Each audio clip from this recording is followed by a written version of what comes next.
Parliament and the woman responsible for creating Black History Month. I want to say put your hands together, but you can put your hands together. But let's welcome and give the mic over to our elder trailblazer, Jean Augustine. So Jean, right in front of the mics for me, okay? Nice and loud, please, nice and loud. And just go back just a little. Just go back a little. Thank you, Gwen. I am so troubled. I am so troubled about the scene here. I'm so troubled by what I've seen over the last few weeks. I'm so troubled by what I've heard.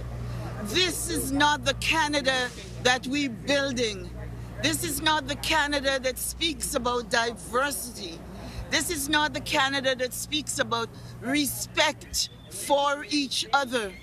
This is not the Canada that get around tables to talk about the situation of refugees, the situation of people around the world who need Canadian help, Canadian assistance, and that we have a country where everyone is welcome and everyone is given an opportunity to prosper, an opportunity to reach their full potential, an opportunity to be and to have life a bit better than what they're leaving behind.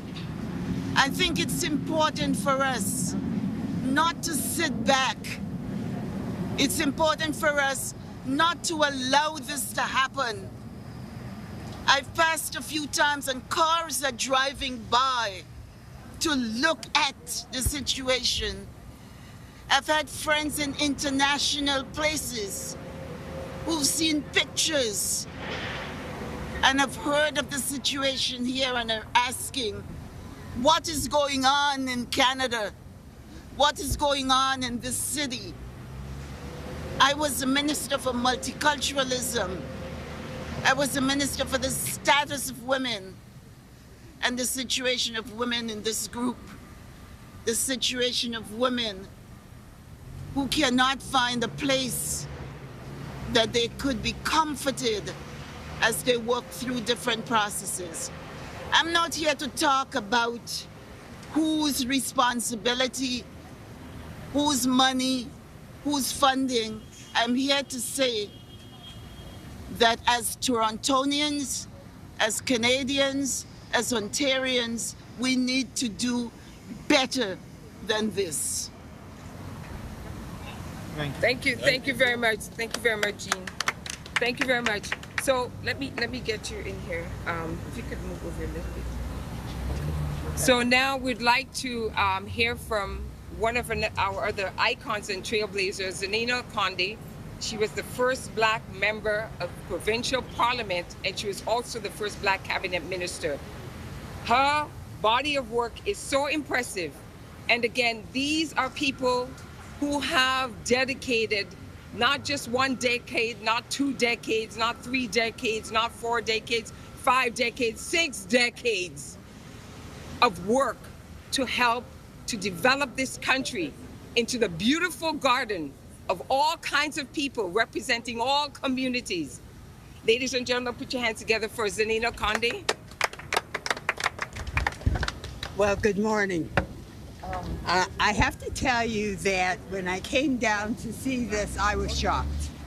We have been listening for months about fires, about storms from every part of Canada and beyond. And immediately those people are taken into municipal buildings or into schools or into centers somewhere. And we have been hearing about refugees who have been coming to Canada. And I know from the friends that I've made that some of our Ukrainians who have been here have been taken into centers. And our people are on the street. Now, I am not an immigrant. I was born in this country, in this city, of immigrant parents. And we have always supported each other in being fair and expecting for each other what we have for ourselves and extending our gifts so that others could profit from them.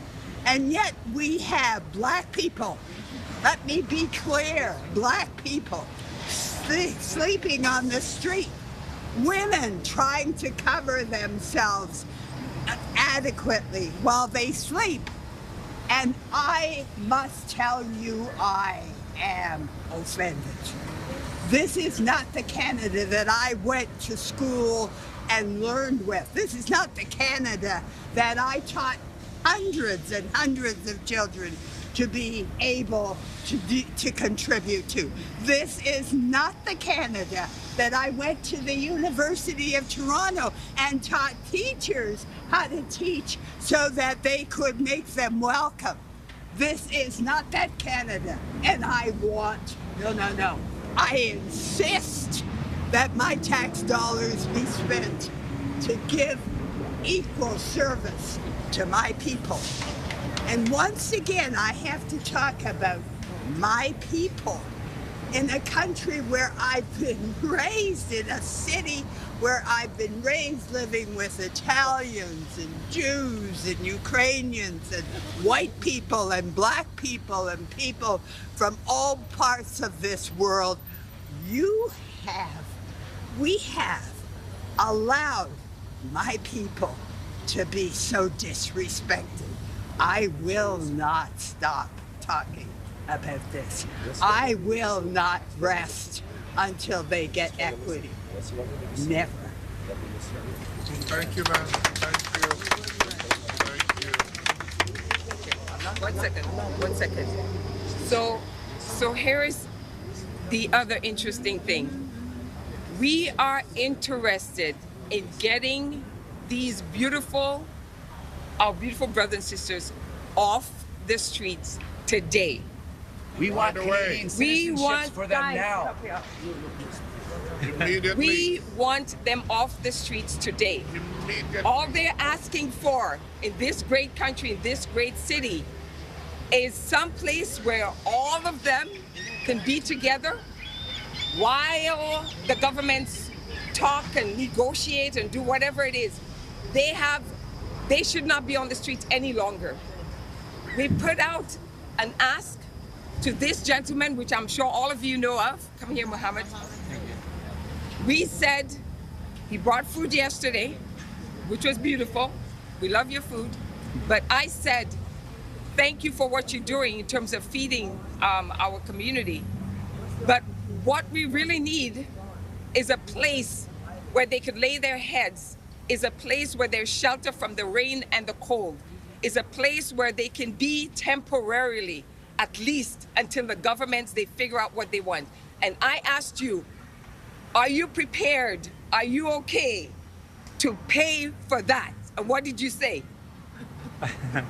I said we will for sure. Okay, so you come we will here and fundraise. tell us, take the mic, and this is what we talk about, Canadians, take the mic. Thank It's you. all about us helping together to each other and working together. So Thank you very much. Thank you very much. I've been watching this for many days and weeks, and I was hoping that we'll see the government stepping up. And I'm not here to decide which level of government. I probably don't even know which level of government need to step up. They all need to step up. Someone has to do it, and they'll figure it out after.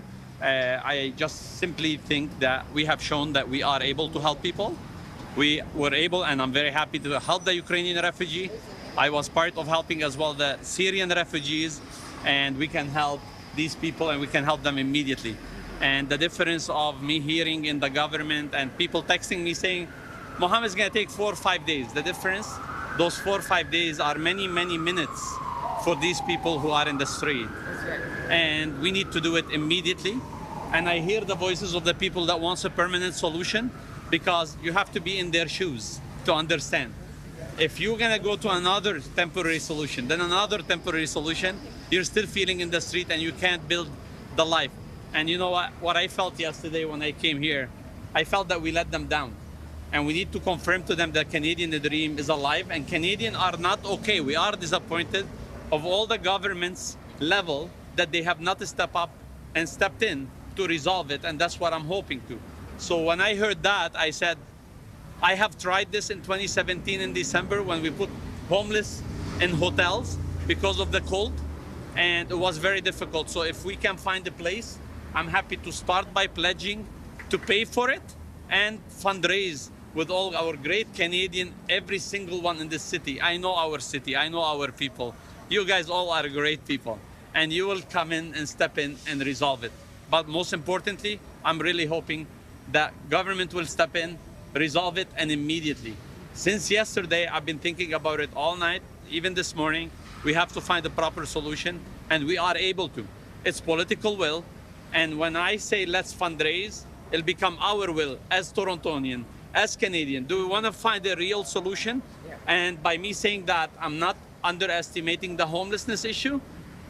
This is another cause that will help us to shed a light on everyone in our city that doesn't have a roof above their head. But this one cannot wait now, nor the other one should have waited. But we should really do something and do it all together. It's another opportunity. And look, a lot of good people in our governments, they would like to do the right thing. I think they need the encouragement of us watching them. And we're telling them now we are watching. But meanwhile, we can't wait. We can ask these families. I heard there was 3 pregnant women. This is unacceptable. This is shame on us, honestly, to be able to think about it. 3 pregnant women sleeping on the street in our city. Like, we can do better, we should do better, and we will do better. And if you know anyone that has a property where we can welcome them, please help us. To all universities and everyone that have dorms, please reach out. We're not asking you to do it for free, okay? But you can help. And if you can and you don't, well, it's shame on us. That's not the Canadian way. I came here very poor. Canadian gave me an opportunity. We can give it to these people too. And we can be serious about it, not delay it. These people are tired from people coming here and talking. They want people that they're ready to do it. We are happy to do it. I'm ready to start fundraising. A lot of people has done this work before me. And you know, Alexa and a lot of people like Lorraine, they have done a great job. All of you, you guys have done a great job, but it's time to actually finish it. It's time to actually get a roof above their head, whatever it takes. And in this city, when there is a cause, people show up. I promise you. Thank you. Thank you. Thank you very much. Thank you very much. Thank you. So we want to just acknowledge the gentlemen, the leaders from the Nigerian community, Ghanaian community, come up in the front. Okay, there's a 3 of you. Okay, how are we going to do this? No, I'm from African Council. Is she from African Council? Yes. You got a minute. You got a minute. You're going to get. Well, good morning. I'm speaking on behalf of the African community here in Ontario. We are very saddened and disappointed about the situation of our brothers and sisters here living on the streets. You see, when we talk about racism, this is a clear evidence of it. Racism. If we were not blacks, would we have been treated this way? No. That is the big question that we need to ask ourselves. You see, and it is about time we all stood up against systemic racism, institutionalized racism in our system. That is what is destroying us. And until we all come together with one loud voice and say enough is enough, ladies and gentlemen, today it's our turn. Who knows who will be the victim tomorrow? So today we say the lives of black refugees matters. Yes. The life of black refugees matters. Refugees from everywhere, their life matters. Thank you.